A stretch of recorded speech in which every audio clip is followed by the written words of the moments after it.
Be advised, the opinions and views of the hosts and guests do not reflect those of the station.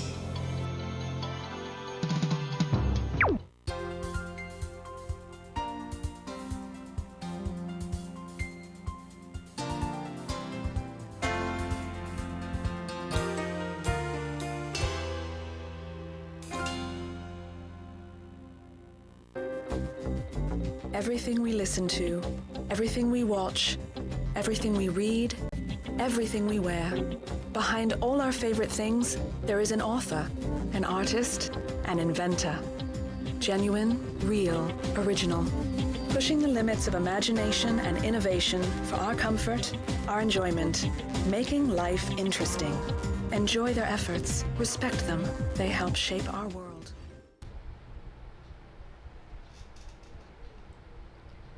Good evening, ladies and gentlemen. Welcome to another edition of Intellectual Property. I'm your host, Attorney Sarah Jane Sugitan. Joining me tonight is the Executive Director of the National Book Development Board, Attorney Andrea Pasion Flores, and the President of the Union ng Manunulat sa Pilipinas, or UMPIL, Engineer Abdon June Balde Jr., to talk to us about book piracy and the publishing industry. Good evening, guests, ladies and gentlemen. Hi, Sarah. Thanks Hi. for having us. So, Andrea, let's start with you. Can you tell us more about what is the National Book Development Board? Well, the National Book Development Board, this is a government agency. We are mandated to help develop the book publishing industry.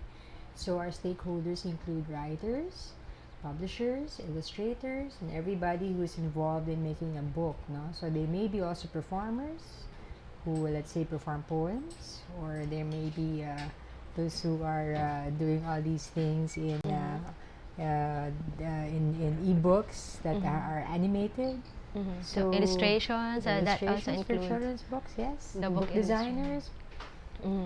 So, yun, those are the stakeholders of the National Book Development Those are the people Board. we serve, no? And also booksellers. And basically the whole gamut of players in the publishing Everybody industry. in the industry that has anything to do with books. Yeah. And speaking of authors, the Union ng Manunulat sa Pilipinas is it also a non-government organization? It's a private organization. Actually, it started in 1974 as the Writers Union of the Philippines. However, in 1981, it was the name was changed into Union ng Manunulat sa Pilipinas. At umpisa nung 1981 ay naging kalipunan nato ng mga organisasyon ng mga manunulat. Halimbawa, yung mga Ilocano writers, yung GUMIL, ay naging bahagi ng UMPIL. Yung mga manunulat na sa Chinese ay nagkaroon ng representation. Yung manunulat sa ng mga tula, yung linangan sa imahen, retorika at arte ay yung lira ay naging bahagi ng UMPIL. At saka yung kuting ngayon, yung mga writers ng children's books ay bahagi. At saka kasama pa rin yung mga bata, mga chikiting, kaya oo. kuti. Malimit kasi akala nila ay mga manunulat lang sa Filipino. Marami rin kaming mga manunulat sa English. Nagsusulat sila sa English, pero kasama rin ng UMPIL yun. Speaking of manunulat, June, ikaw nagsusulat ka sa English, sa Filipino, at sa Bicolano. Tama ba yun? Oo. So, how did you get into writing? You are an engineer by profession for a long mahabang time. salaysay. But you Nung decided bata pa ako, mahilig na ako talagang magsusulat. Kaya lang, nung gusto ko ng pangatawanan yung pagsusulat, ay ayaw maniwala yung father ko na merong a decent life can be raised out of writing Decent books, sabi meaning niya. Oo. earning money Or from stories, sabi niya. Most of them are not true anyway. So, pinilit niya ako na maging engineer. So, naging engineer ako for 33 and a half years. Pinilit, ha? Oo, naging engineer ako. At nung nag-retire ko ng year 2000, saka lang ako napunta sa pagsusulat. Sabi ko nga, nung retired na ako, 54 years old na ako, saka ako napunta sa pagsusulat. Self-imposed retirement. How about you, Andrea? You're the author of a best-selling chick lit. Ayan, na tinatawag, Have Baby, Will Date. So, how did you get into publishing that book, writing that book? Well, I've always been into writing since I was a child. So my undergrad was journalism My MA is MA in creative writing. And you're Yeah. also a lawyer. And also a lawyer. After doing my MA, I thought maybe, uh, I think my heart is split now between these two. That's why I'm interested in copyright. Because I feel na, well, my heart is really into writing, into books, and I found myself in the National Book Development Board. It was kind of a natural fit. And then I worked for a publishing company, one of the biggest in the country. It's called Summit Publishing. So they have magazines and they also have books. And after that, somehow I found myself in government. Yung advocacy mo is also into writing. Is And into writing, as we yeah. all know, ikaw din, I mean, UMPIL is also Union ng Manunulat, so you're very aware of authors' rights called copyright, yung tinatawag natin. Tama yun. Oo. Yun ang, kaya kami nagkaroon ng organisasyon na ganito ay para pangalagaan nga yung kapakanan ng mga manunulat. Kasi sa palagay namin, yung mga manunulat dito sa Pilipinas ay notwithstanding yung effort na ini-exert nila, marami sa kanila na yung property rights, yung copyright o intellectual property rights nila ay nababiolate, lalo na sa ngayon. Dahil nga sa napaka-rampant na pangungopya, pagsiserox at saka pagkukuha ng mga sinulat ginagamit sa mga libro na hindi nababayaran ng mga manunulat. Ang linawin lang ulit natin yan, Attorney Andre. Ano ulit yung mga usual forms of copyright infringement o yung In the violations industry. in the industry? Well, number one, I think is still through Xerox, no? I shouldn't call it Xerox, it's a brand. Through photocopying, no? Photocopying, and that's mostly done for textbooks, no? So it's happening at tertiary level in the medical and allied sciences. So you have, aside from, let's say, medicine, you have the nursing books, physical therapy books, engineering and business being the next, I think, and then engineering. So those are the books that are widely photocopied. If the profession or the textbook leads to a probability of having work abroad, then also those books that are doing English language books, because they have to take the IELTS or the TOEFL. So those books are also photocopied. Mga review books for this English tests Yeah. are also widely Yes. photocopied. What do you think brought about that culture of photocopying in the academe, for example? In the academe, no? It sounds really terrible, no? Because that's where it Palagay starts, ko diba? yan ay, That's- kakulangan din ng mga aklat.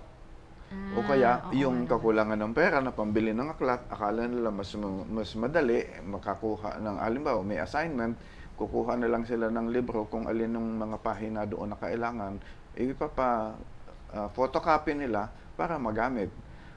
Ngayon, mas naging rampant dahil nga sa internet. Dahil meron namang mga manunulat na nagkikreate ng mga blogs o kaya may Facebook account na ina-upload doon yung mga sinusulat nila dahil sa kagustuhan nilang ma-share. Kaya lang yung iba, yung iba kina-cut and paste, ginagamit sa eskwelahan. Yung iba naman ay ina-upload sa sarili nilang blogs o kaya isinishare sa mga friends nilang, ganon. Tama ba yun na i-upload without permission? Halimbawa, usually sinasabi nila na favorite ko, halimbawa si June or si isang quote from your book and then I upload it on my Facebook. Tama ba yun? What's your If view it's on a that? quote, you know naman the rules for fair use, no? So if it's criticism, for research, no? For private study or for teaching in the classroom. Yan. So So those are the so it's really one, the work has to be transformative. You take portions of the work so that you can transform it, no, into something else. So it's not as if that you copy for copying's sake. So the other exception is the private study. And for research and private, any natural person may, for research and private study, use the content, no, use copyright material. So those are, it's not necessarily wrong. However, no, if you are taking more than a substantive part of the work, no, or the whole work, or the very essence of the work, which need not be a substantive part, then that is already infringement. Violation na yon. Yes. Ganyan na masasabi. Ang June, ano lang namin kasi, nagsusulat kami para mailis sa libro. Yung libro para maibenta. Para yung pinaghirapan namin ay magkaroon naman kami ng kaunting kita doon. Okay lang na ma-access ng iba yon kung sa pag-aaral nila o kaya sa pagtuturo ay magamit nila. Kaya lang sa ngayon, merong mga kumukuha nun, tapos ginagawa rin nilang bahagi ng libro nila at pinagkakakitaan nila. So yun lang ang ano na kumikita sila doon sa trabaho namin na hindi na dapat sana kami ang kumita doon. Meron namang iba, parang hindi nila napapansin, akala nila okay lang na i-share sa iba, pero hindi nila naiisip na yung nai-erode, nawawala yung chance namin na maibenta yung mga libro namin dahil pinagkokopya na nila. Okay, I just want to clarify, no? Kasi sometimes, no, when we photocopy a book, it's so easy to justify this as educational purposes. Oo, Diba? para namang So excuse. because it's private study, you know, like for example, one of those heaviest, the most infringed, no, might be the nursing and the medical books. Okay, these books are necessarily expensive. Why are they expensive? Because of the amount of research and knowledge that went into these books. No, it's like it's not the kind of book. I mean, compared to, let's say, something I wrote, right, which is a novelette, diba? A Like novella. short. It's short and it's it's part of my imagination. This one took years and years of research and study. So necessarily, these books are expensive. Now, just because people are studying, and it is, you know, people might think it's a justified purpose because it's educational, but, you know, you're taking away from this book, no? You're taking away the years of study that many doctors or scientists that have worked to put these books together. You're taking it away just like that. That's why there are some books that are cheap, some books that are expensive. These medical books come in part 1, part 2 sometimes. No? They're as thick as an Oxford dictionary. Yes. And then you just see them being Xeroxed or photocopied. It's just not, it's not right because, one, you wouldn't want, it's not, if you are someone who is studying to be a doctor and someday you will be specializing, let's say, in a field, no? And you might be an expert one day. Diba? Doctor, professional. You cannot, you cannot rely, you will not be compensated for your years of work if people just photocopy your books. So there are some publishers who really cannot give the books cheaply. However, some publishers do recognize, for example, that the Philippines has, let's say, we have 2.6 million tertiary students, students in college. So that's more than half of the population of Singapore, for example. So we do have the numbers to back up, let's say, sales of books. So if we buy the books, then publishers might be encouraged to lower prices. Kung malaki ang demand. Kung ipakita malaki yung yung demand, for example, no one really wants to, I think, if I were studying, no one really wants to have, sometimes yung Xerox hindi mo mabasa. Oh, malabo. Malabo. Makapal, diba? Kaya, Bulky. o kaya pag medical book siya, may illustrations, no? Yung muscles or, no? The nerves. Yeah. So parang those things, no? You would rather really have it original. So I understand that most of the time it's a price issue. Some publishers are trying to meet that halfway by coming out with local editions that are probably less expensive. Like maybe the paper is not book paper. Glossy, yes, or not book paper. Maybe it's newsprint, but it's original. It's clearly there. You can see it. Maybe it's not hardbound. Maybe it's paperback. You know, but like me, being a lawyer, when I studied, I You want it in the original you wanted form. you want the hardbound. The hardbound. And then before I studied for the bar, I bought new books because I wanted. Fresh, yes, oh, di ba? So correct. because you use it also for your profession, you will use it years and years from now. Yes, you will build up your own library. It's an based on investment. that. It's an if you see it investment. that way, you know. Yes, Ako, so ang gusto ko lang i-point out ay same. it may be convenient or cheaper for them to photocopy the books that they find now. But in the long run, imagine kung halimbawa yung isang manunulat ay hindi kumikita, titigil siya sa pagsusulat. Yung publisher, kung hindi nababawi yung kanyang puhunan, titigil siya sa pagpapublish. So in the long run, pakunti ng pakunti yung mga libro dahil hindi siya magiging viable. Para rin yan yung mga nagpapalusot sa pamasahe sa bus. Pagka nagpalusot ka lang nagpalusot at nalugi yung bus company, titigil yun. Mahihirapan din tayo sa bandang huli. Ganon din naman kami. Kasi yung mga manunulat ay talagang nag-expect din sila ng just and proper compensation. Balikan natin yung sinabi ni June kanina na one of the frequent excuses or justifications for photocopying, rampant photocopying is the distribution. For example, it's not easily accessible to have books in or to buy books in certain areas. And second of all, policy na it's an academic use, it's private, it's a justification. What is the National Book Development Board, for example, doing to meet that difficulty in distribution? Okay, well, you know, right now there's sort of a shift, no, in the industry that they are doing. There might be a shift for digitized content, no, which makes it more available to universities, even in the far-flung areas, no. So, as to that, and there are a lot of books already that you can only get through, let's say, subscription. The journals in the universities are only subscription-based by the internet. Online. Online. So that's one. And then some of those books will already be maybe transferred into that kind of format already.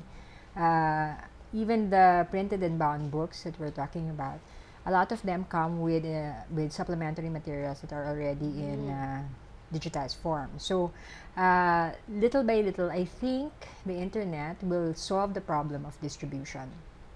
And second, I think you have a lot of publishers who are also distributors, no? They are licensed publishers, licensed to publish foreign books, no, into local editions. So that answers the price issue. Now they will distribute it, and then it says very clearly on the cover for purchase in the Philippines only, for example. So you can't bring that with you abroad, or you can't. Let's say India cannot buy from the Philippines that same book. For example, that's a parallel importation or something. Okay, so that answers at least price.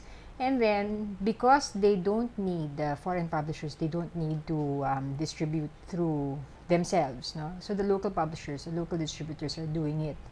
So maybe in the non-metro centers, no, outside of Manila, Cebu, Davao, CDO, and Iloilo, you know, all these other places who are already micro metropolises, no? Baka they're from there, at least, no, the development has already extended to those areas. Little by little, I think it's being answered. It's being solved, yung distribution price. The distribution issues. But of course, still, no, it's still a problem because also we're an archipelago. Yes. Our postal service is not that. It's difficult. It's very difficult. It's difficult and expensive. Transportation is a big issue, Yes. of course, in an archipelagic Connecting country. it's still Connecting. very expensive, no? That's why the internet, or being digitized, is actually a good thing, at least, no, for our people. It's access to content. Slowly, I think we will be able to that those little problems will be solved. So that's the direction that the book publishing industry is going into. So more of the book publishing industry and piracy when we return right here on Intellectual Property. listen to, everything we watch, everything we read, everything we wear. Behind all our favorite things, there is an author, an artist, an inventor. Genuine, real, original. Pushing the limits of imagination and innovation for our comfort, our enjoyment. Making life interesting. Enjoy their efforts. Respect them. They help shape our world.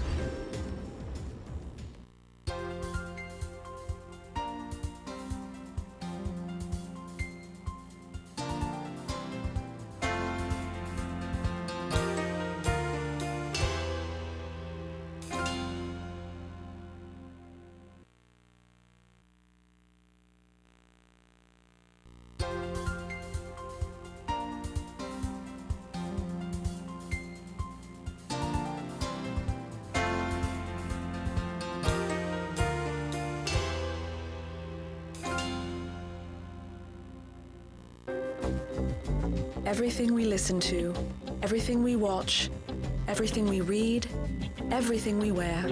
Behind all our favorite things, there is an author, an artist, an inventor. Genuine, real, original.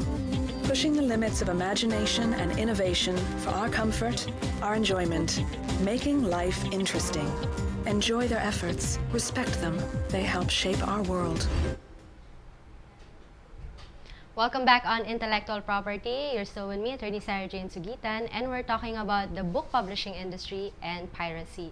Tonight, joining me on the set is the Executive Director of the National Book Development Board, Attorney Andrea Pacion Flores, and the Chairman of the Union ng Manunulat sa Pilipinas, Engineer June Balde. Yan, good evening again. And just before the break, we were talking about the challenges, no, when it comes to book distribution. Why is it a rampant practice in the academe among students who are on summer vacation? Yan, we're teaching you a lesson why we should respect authors' rights. For example, what happened in the Philippine film industry, no, namatay, nanghina dahil sa piracy. So do you think will that be the same direction that the book publishing industry go to, or is there a way to adapt, change the business model? What do you think, Andrea? I think what's lucky about this industry is that there are other industries that have been affected by technology way ahead, no? So that they were able to learn and adapt faster. So as you said, no, but I think number one is the music industry, you know, that got affected with the coming of the iPod and all sorts of music sharing, you know. So that one, all these they've adapted. They've lost a lot of money. A lot of them crashed and all that. But now, I think with the books, no, it's a little bit different. You see publishers really resisting, no, and treading carefully as to what kind of business models that they will be adopting. So there are many that goes hand in hand with new technology. For example, print on demand. No longer does a publisher have to have huge warehouses to store all these books that he hasn't sold yet. So he can actually just print when the order comes, which is what happens with Amazon, no?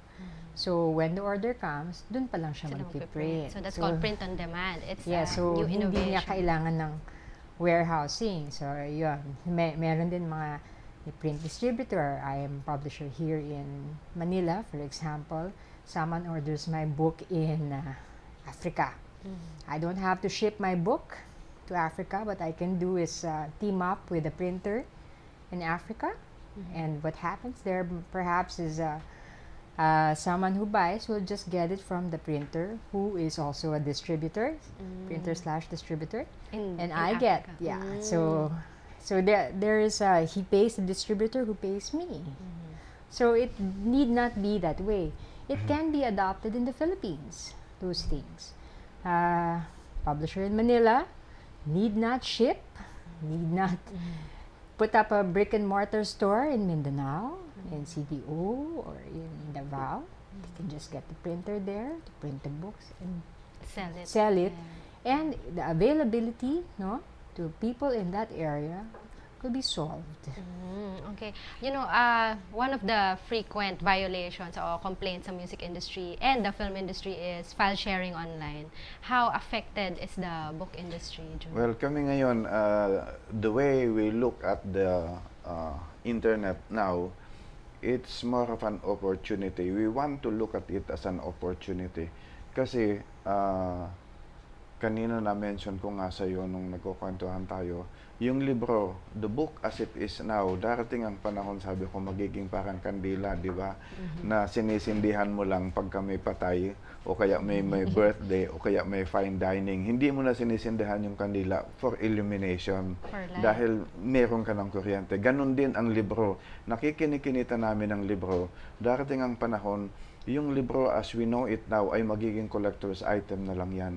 Kasi most of us will be writing digitized na. In fact, ngayon, sa ibang bahagi ng mundo, napakabilis na ng digitization. Ako nga nagtataka, yung unang 6 na libro ko, 3 na digitized na hindi ko alam ng Google.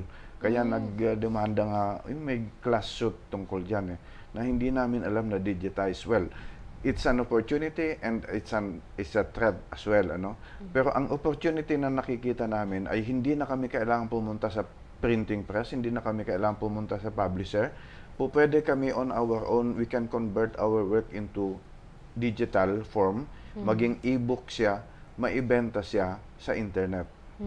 So, sa ganung paraan, pwede na kami magbenta maski sa ang panig ng mundo. Maski nasa bahay lang ako, kung may contact ako, magko-convert ng libro ko into e-books, pwede niyang ibenta maski saan. At sa ganoong paraan, mahirap na para sa atin magkaroon ng katulad ng mga nagkaraang mga libro na napakabilis ma-out of print. Pagka nasa digital form, hindi siya ma-out of print maski kailanman. Kaya lang, kailangan talaga bantayan dahil nandun na yung threat. Kung nandyan yan sa internet, madali ma-hack, madaling makopya, madaling ma-upload ng maski sino. At saka siyempre, meron ding dayaan doon sa bayaran, ano? Sa ngayon, PayPal, ano? O electronic way of paying. Pero naniniwala kami na darating ang panahon ay magkakaroon ng regulations yung mga yan para may appropriate compensation yung mga writers. But the best thing about this is we can now produce faster than we used to produce. We can distribute it in a much cheaper way and readers can enjoy our work faster. And depende. Hindi na nila kailangan bumili ng buong libro. Darating panahon, bibili sila chapter by chapter. Maski sa hindi nga kailangan sa e-reader, baka sa cellphone na lang pwede nilang i-download chapter by chapter. 5 pesos, 10 pesos, ganun. Pero dahil sa dami niyan, ay kikita pa rin yung writer. Kikita pa rin yung writer. So, nag-iiba lang yung how we consume books, for Yes. example. The platform is changing. I'd like to ask both of you, is it rewarding to be a published author? And how is it rewarding? Financially. Financially and ano ba tawag doon? Morally? Okay, well, in the Philippines, no, the term bestseller is really a misnomer. When you say bestseller, I think for a literary title, that's 1,000. Am I right? 1,000. 1,000, no? And then, for a writer, he or she will get probably 5 to 15% royalty, maybe 20 if you're such a fabulous writer, or you sell a lot, so you have clout, no? But there are booksellers who might get a hefty percentage. So you might get a percentage of the net, Smaller pa. smaller than how much you get it from the bookstore. So I think a lot of the writers, if they are not textbook writers, no, are writing for the love of it. That's one. So the reward is actually, ask the person who has novels. the reward is really, it's personal satisfaction, diba? Of being happy to put out something that might be beautiful, right? So when people copy and do, masakit because you already know that writers really don't earn from it.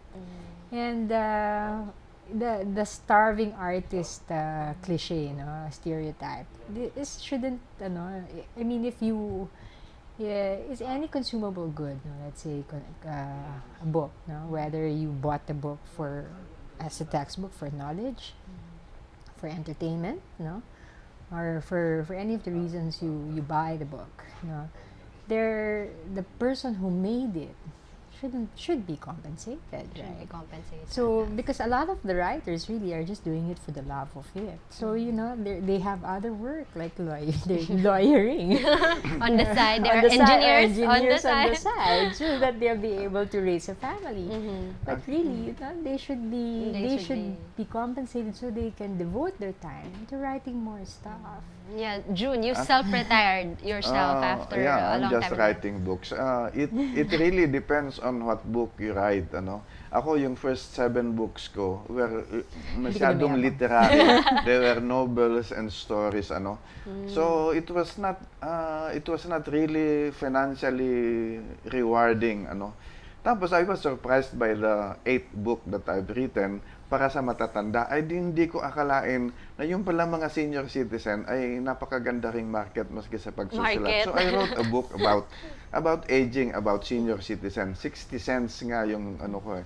At very light lang yung treatment. Mga essays ito tungkol sa pagtanda. Ayun, anong gagawin mo pagka ikaw ay, sabi ko nga, retarded na, wala ka nang gagawin sa bahay. Wala ka nang trabaho, you have so much time, wala kang gagawin. So, I started interviewing some people. Tapos, natatawa ko doon sa mga unang nila, yung mga experiences. Sabi nila, alam mo, pagka nag-retire ka, liliit yung mundo mo. Sabi niya, maliit na lang yung mundo mo. Maski anong kasikat ka nung katrabaho. Liliit yung mundo mo. Ang tatawag na lang sa yung boss o sir ay yung mga naghahasa ng kutsilyo, nagsasiyay ng sapatos, yung nagmamanicure. Kasi wala ka ng kapangyarihan, nasa bahay ka na lang eh. Sabi nga nung isa, alam mo, sabi niya, yung first 2 months na nag-retire ako, yung misis ko pumapasok din sa opisina, naiwanan lang ako at saka yung katulong. Gumaganda na sa tingin ko yung katulong ko. Yung mga ganong experiences. Mga ganong experience, and you put it together May to mga book. amusing experiences pala. Kaya sabi ko, magsulat nga ako tungkol sa matatanda. So, I wrote that book and I was surprised doon sa benta. In fact, ngayon, Sa bestseller na may tuturing. nagpapunta na kami sa 3rd printing ngayon. Third edition na. And also, you've been awarded in Southeast Asia as a Well, writer. yeah, Sea 2009 Writer. Southeast Asia Writers Award. And no less than the Crown Prince of Thailand bestowed the award on you. How did you feel about that? Okay naman. Okay lang. nakatutuwa. At saka, yung nabigyan din ako ng ng ng Dangal Award sa Malacanang nung mahal yung presidenteng si Gloria Macapagal Arroyo. So, Okay those naman. are the little May mga, at least confirmation na marunong din pala ako magsulat. Ganun lang naman yun. Yun, Pero financially, Oo, hindi real naman masyado. self-satisfaction. Yun yung reward mo for Yung writing, reward. that you, of course, reap awards both here and abroad for your At works. saka, nakakatulong din ako doon sa mga batang gustong magsulat. Ngayon, bahagi ng pagsusulat ko, nagle-lecture din ako kung paano ba magsulat, gano'n, paano kayo mag-publish, ano ang dapat yung isulat para mabenta. Kasi pagka manunulat ka, 2 bagay palagi. Alam mo yung gusto mong isulat na literary na maganda. Pero alam mo rin na sa likod ng isip mo na Kung hindi ano yung bebenta. bebenta. Alam Oo, mo yung kung ano commercial bebenta, aspect. pero nag-aalangan kang sumulat kasi sasabihin ng mga barkada mo, ay palengkero to eh. Yung nagko-commercial ka, gano'n eh. So babala-balansihin Parang mo yung na pa nga lang yun. yung segment na to, business and living. The business side of it is the selling of the book, and the living side is the I writing. think literary The and literary. hack. Literary hack. Okay, there's a question sent in by Phil Calls from Gary Bulacan, and I'd like to ask you this question. Is piracy democratic for allowing us to access materials online, books in particular? Do you think it is democratizing to pirate books or share files online, particularly novels, essays, any literary work? Andrea? Any book. Any book. Any content. No, I think it's when you say piracy, I think it was you copied it without permission. You copied it more than what is termed fair use. No, you copied substantial parts of the book or the whole book, and let's say part 1, 2, 3, 4, 5, and up to 7 of Harry Potter, for example, you shared it through torrents or something. That's not democratizing. That's theft. That's no. What is democratizing, perhaps, is technology that has brought us so much access. No, that has made the general public more informed. That is democratizing. That we know more than perhaps what people know 10 years ago, or even as little as 5 years ago. Right? That knowledge is so freely available. That is democratizing. But when it's not made available, but you take it, then it's not democracy. Oh, it's a violation. Ang It's a piracy kasi violation. basically, you're enriching yourself at the expense of the other. Kasi you're getting my work, pagkatapos pinagkakakitaan mo. Yun dapat na mapunta Hindi sa lang akin. necessarily pinagkakitaan niya na nag-publish siya. Basta kinuha Without niya, permission. hindi kanya binayaran. Yan nga. Hindi Well, na binili. yung iba kinukuha na pinagkakakitaan pa. O yan, yung worse. Ayan yung worst. For example, the photocopiers in schools. Diba? Yes, Kumbaga may kita oo. sila from Yun nga ang malungkot sa amin photocopy. dahil karamihan sa mga nagsusulat ay galing sa academe at karamihan din ng nangunguha ng mga kopya galing nasa academe. Galing din sa academe. Ang malungkot ko pa kung minsan yung mga professors pa nagkukuha ng ilang pahina dito sa librong ito, ilang pahina dito, tapos bubuuin niya yun bilang course pack, tapos ibebenta sa mga estudyante niya. I think then Yung that's just practice. mindset, no? The mindset of people that sometimes if you don't see it, if it's a thing that you cannot touch, you cannot see as a solid, no? Then parang it's okay to To share. take. Oo. To Because take. now they come in bites and and all sorts of things that don't seem so tangible. So parang Virtual. it seems okay. Or But it's because maybe you're in school, you're studying, di ba? It's educational purpose. It doesn't seep into our minds that they are property. They are products of the intellect, no? That is as valuable and contributes to the GDP of the country if you purchase it legitimately. Like, it goes through the channels that, the publisher is able to pay taxes on that income. The writer receives his royalty, no? And the bookseller will receive a portion of the sales. So that drives the economy. Industry. Yes, and what if, for example, authors decided to strike, di ba, on piracy? So wala na tayong matututunan. No one will go to school because there are no books to learn and read from. And, there will be nothing for us to enjoy. Yan. So I think that's the point that, of course, we're trying to make, especially students and professors in the academe who are on summer break, or even those in school for summer classes. We'd really like to encourage you, when it comes to intellectual property, particularly books, respect it, ask for permission to use it, and buy the original. Anyway, any upcoming events from the National Book Development Board? Well, I'd like to invite everybody to go to World Book and Copyright Day. Our partner is the IPO Philippines. Perhaps you'd like to pass by. We're going to talk about copyright, like plagiarism versus copyright. If you're an author, what should you look for in your author and publisher's contract, for example? And this And is then going to be on April 15. April 15. That's Okay. a Friday next week. Friday next week. week? Yes, it's next Okay. week. And then we also have a lot of panels, no? It's happening simultaneously on what makes a bestseller. June here is a speaker. He's a Yeah. speaker, yeah. So April So 15. yeah, Bestsellers. what sells, what doesn't sell, and maybe genre fiction. So we're going to talk about chick lit and romance, no? Where will the Oh. copyright conference be? It will be at the UP Ayala Techno Hub.